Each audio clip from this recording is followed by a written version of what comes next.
चलिए दोस्तों, तो आज हम पढ़ते हैं हमारी क्लासेज में। हमने पढ़ लिया था स्वर्ण दुर्ग को मारवाड़ी का रटाड़ो किस तरह से लिखा जाता है। लास्ट यहाँ तक पढ़ा था।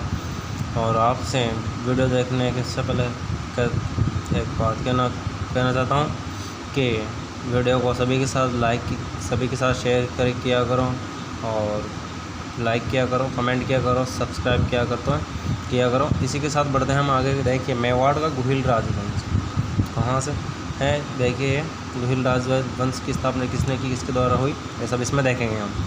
6वीं शताब्दी ईसा पूर्व में भारत में कुल 16 जनपद थे। कितने जनपद थे याद रखना, 16 जनपद। इनके अलावा कई गणराज्य भी थे, जिनमें दक्षिणी राजस्थान में शिवी गणों का अधिकार था, जिसकी राजधानी माध्यमिका अथवा नगरी थी।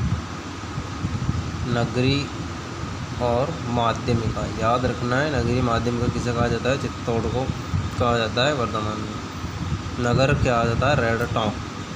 2री शताब्दी ईसा पूर्व में मौर्यों ने शिवी गणों को पराजित कर मेवाड़ पर अधिकार किया, और चित्रांगद मौर्य ने चित्तौड़ दुर्ग का निर्माण करवाया। यह राजस्थान का प्राचीनतम दुर्ग माना जाता है, याद रखना है आपको। वैसे प्राचीनतम दुर्ग भटनेर दुर्ग को माना जाता है, जो कि हनुमानगढ़ में भटनेर सबसे प्राचीन। पर अधिकांश अगर वो नहीं होता है ऑप्शन में, तो फिर इसे ही माना जाता है, यानी कि राजस्थान का प्राचीनतम दुर्ग कौन सा है, चित्तौड़ दुर्ग। चित्रांगद मौर्य के द्वारा इसका निर्माण करवाया गया। 7वीं शताब्दी में बप्पा रावल अथवा कालभोज, बप्पा रावल का नाम क्या था, कालभोज भी कहा जाता है। मैंने मेवाड़ में गुहिल राजवंश की स्थापना की। याद रखना है, गुहिल राजवंश की स्थापना किसने की थी, किसके द्वारा की गई थी, बप्पा रावल के द्वारा की गई थी। 7 से 12वीं शताब्दी के बीच गुहिलों का कोई उल्लेखनीय इतिहास नहीं रहा। 7 से 12 शताब्दी के बीच में गुहिलों का कोई उल्लेखनीय इतिहास नहीं था। 1213 ईस्वी में, ये याद रखना इंपॉर्टेंट है, 1213 ईस्वी में जयत्र सिंह मेवाड़ का शासक बना। कौन बना, जयत्र सिंह मेवाड़ का शासक हुआ। कब हुआ, 1213 ईस्वी में।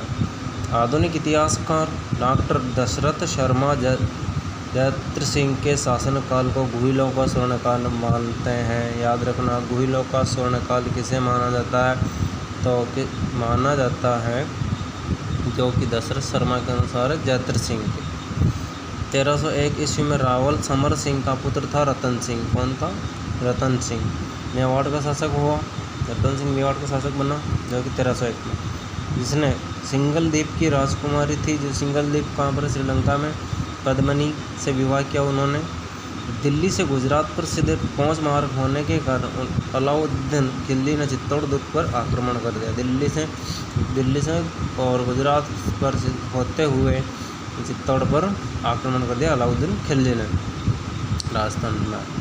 और रतन सिंह को पराजित करके गौरा और बादल, 2 वीर राजपूत भी इस युद्ध में वीरगति को प्राप्त हो गए।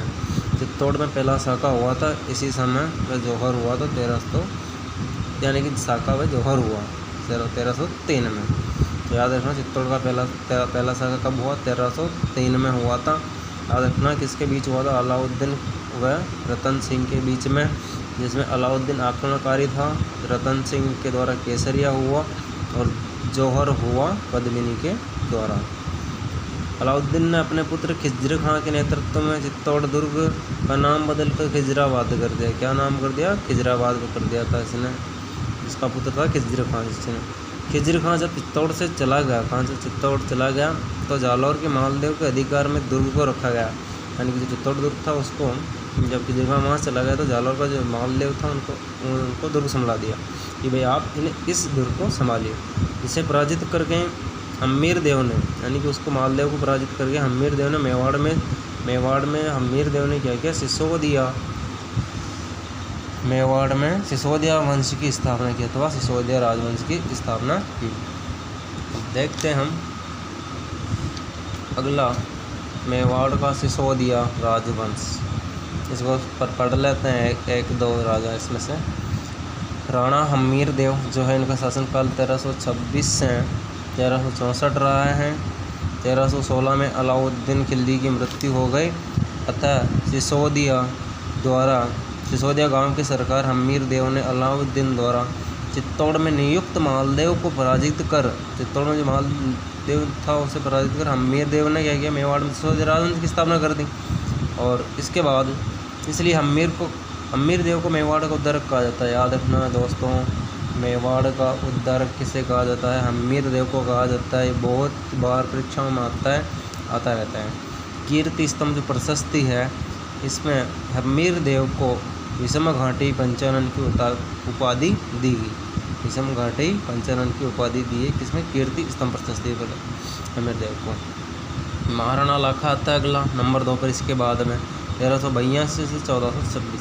अब मेरे मित्रों, मेरे दोस्तों, इसमें मैंने जो लिखे हैं वो परीक्षा में आने वाले राजाओं को ही लिखा है, मुख्य उन्हीं के नोट्स लिखे हैं और दूसरे नहीं लिखे हैं जो अक्सर कम